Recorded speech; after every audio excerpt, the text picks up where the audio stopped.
అందరికీ నమస్కారం అండి. రిజర్వ్ అభ్యర్థులకు 40% మార్కులతోనే డిఎస్సికి అనుమతి. ఎస్సీ, ఎస్టీ, బీసీ, దివ్యాంగ అభ్యర్థులకు డిగ్రీలో 40% మార్కులతో మెగా డిఎస్సికి దరఖాస్తు చేసుకునేలా అవకాశం కల్పించేందుకు ప్రభుత్వం కసరత్తు చేస్తుంది.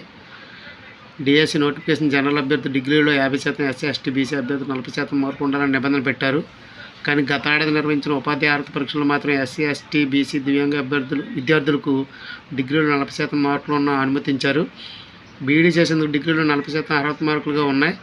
బీఈడీ చేసి టెస్ట్ రాసిన తర్వాత ఇప్పుడు 40% మార్కుల నిబంధన పెట్టడంపై అభ్యర్థులు ఆవేదన వ్యక్తం చేస్తున్నారు. ఈ మార్కుల శాతం తగ్గించాలని పలువురు వినతులు సమర్పించారు. దీనిపై స్పందించిన పాఠశాల విద్యాశాఖ 40% మార్కులతో అభ్యర్థులను అనుమతించేందుకు ప్రతిపాదన సిద్ధం చేసింది. దీనిపై 1-2 రోజుల్లో ఉత్తర్వులు వెలువడనున్నాయి. ఇది మనకు మంచి అవకాశం. దీన్ని సద్వినియోగం చేసుకుని త్వరగా దరఖాస్తు చేసి ఎడిట్స్ ఏమైనా ఉంటే మళ్ళీ మనం చేసుకోవచ్చు. ఆత్మవిశ్వాసంతో చదివితే విజయం మనదే. ఎప్పుడు ఆత్మవిశ్వాసాన్ని కోల్పోకూడదు. నిరంతరం పట్టుదల ఉండాలి. ఓపిక కూడా అవసరం. మీకు టైం చూసుకొని వీలైనంత ఎక్కువగా సమయాన్ని డిఎస్సికి కేటాయిస్తే ఖచ్చితంగా ఉద్యోగం మీదే. ఎందుకంటే మరలో నోటిఫికేషన్ ఎప్పుడు వస్తుందో తెలియదు. ఎందుకంటే ఇప్పుడే సర్ప్లస్ పోస్టులు ఎక్కువగా ఉన్నాయి. మళ్ళీ చాలా ఇబ్బంది అవుతుంది. ఈ విషయాన్ని అందరూ గమనించవలసిందిగా మనం చేసుకుంటున్నాం.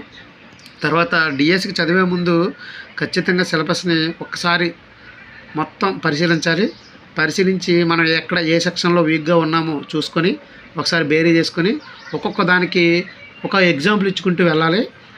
ఉదాహరణకి బయాలజీ విషయానికి వద్దాం. ఇప్పుడు కణం అనే చాప్టర్ ఉంది.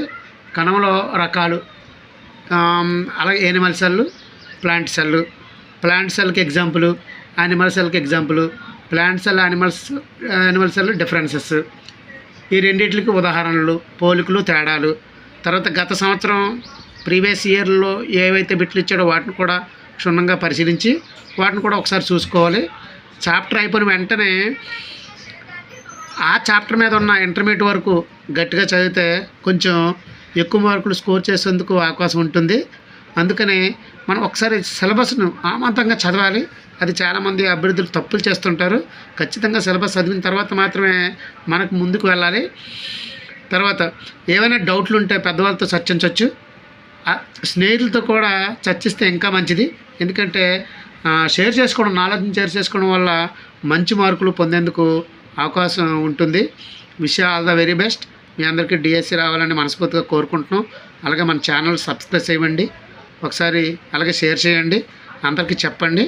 Thank you very much. Thank you so much.